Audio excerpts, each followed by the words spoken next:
Hello दीदी, कैसी हो तुम? अच्छी हूँ मन्नू। तू कैसा है? अनुज, भाभी और बच्चे कैसे हैं? इतना कहते कहते ममता का गला भर आया। कहाँ सोच रही थी कि यदि अब कभी भाइयों का फोन आया तो बात ही नहीं करूंगी। माँ तो दोनों भाइयों को छोटे छोटे ही छोड़कर भगवान के पास चली गई थी। ममता ने अपने दोनों भाइयों को एक माँ की तरह ही संभाला था। ममता की शादी के 5 साल बाद बाबूजी भी चले गए। शुरुआत में तो कुछ दिनों तक ममता खुद भी जिम्मेदारी समझते हुए खुद ही समय समय पर मायके चली जाती थी। लेकिन भाभीियों के आने के बाद उन्हें अपनी ननद का घर में हस्तक्षेप सहन नहीं होता था। धीरे धीरे ममता का मायके आना कम से बंद ही हो गया। धीरे धीरे फोन पर हालचाल पूछने की औपचारिकता भी खत्म हो गई। कभी ममता ने खुद से फोन किया भी तो भाभी रूखा सूखा सा हालचाल पूछकर फोन रख देती थी। पिछले कई सालों में ना खुद कभी मायके से कोई आया और ना ही ममता को कभी आने के लिए कहा। ममता सोचती रहती थी, क्या इतनी पराई हो गई मैं उनके लिए? यदि कभी किसी का फोन आया तो जी भरकर शिकायत करूंगी।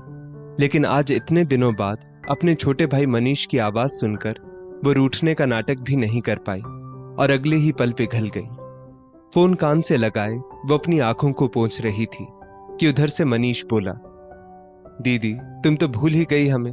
अच्छा सुनो, अगले हफ्ते हमने घर पर पूजा रखी है, तुम्हारा आना बहुत जरूरी है। कहो तो टिकट करवा दूं। ममता सोच रही थी, मैं तो हर पल याद करती रहती हूं, लेकिन भूल तो तुम गए थे मुझे। एक बार कहकर तो देखते, भागी चली आती। लेकिन ये शिकायत भी उसके मन में ही रह गई।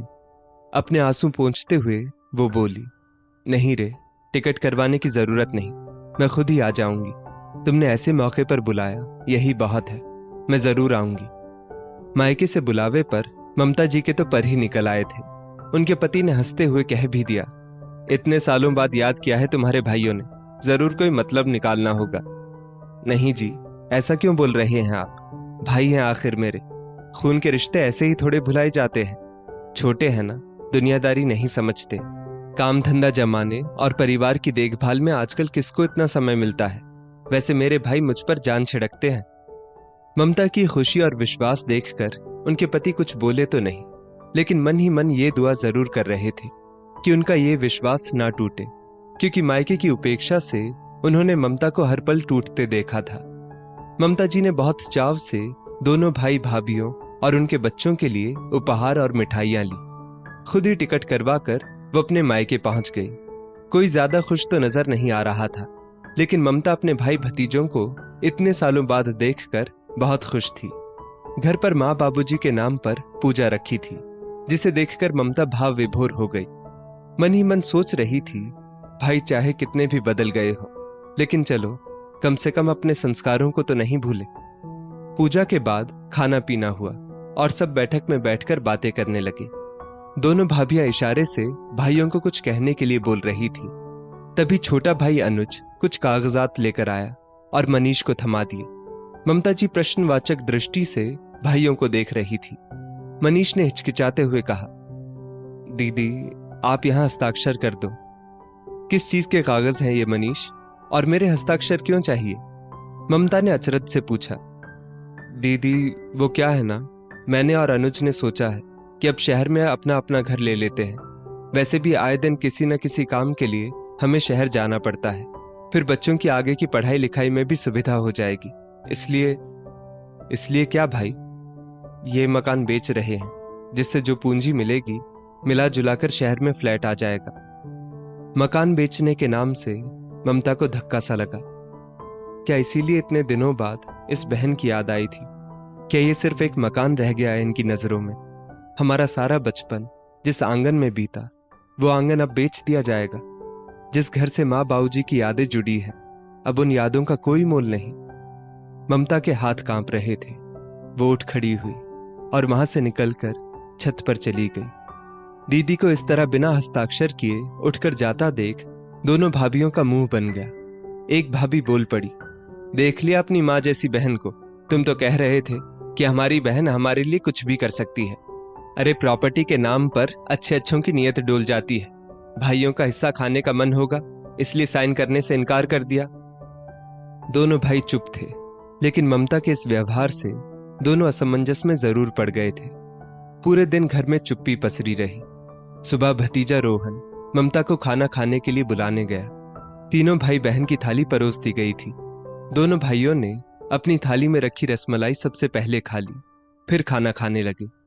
ममता ने अपनी थाली में रखी रसमलाई की कटोरी से दोनों भाइयों की कटोरी में और रसमलाई डाल दी, जिसे देखकर दोनों भाई बोले, दीदी ये आपकी मिठाई है, हम तो अपने हिस्से की मिठाई खा चुके हैं।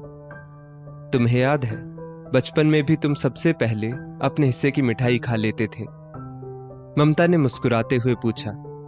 हाँ दीदी, बचपन में भी हम दोनों सबसे पहले अपना हिस्सा खा लेते थे और तुम अपने हिस्से की चीज हमारे लिए बचा कर रखती थी और मां से छिपाकर हमें खिला देती थी, अनुज बोला।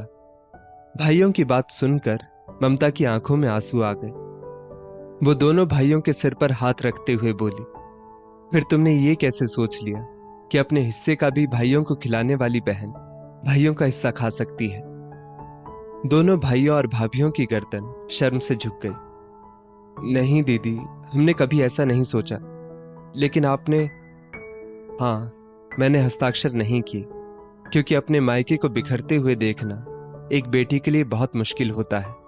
कितनी यादें बसी हैं इस घर में हमारी। बस इन यादों को खुद से दूर करते हुए एक बार हाथ कांप गए थे। लेकिन अब मेरी समझ में आ गया है कि बीते वक्त की यादें आगे जाकर धुंधली हो जाती है।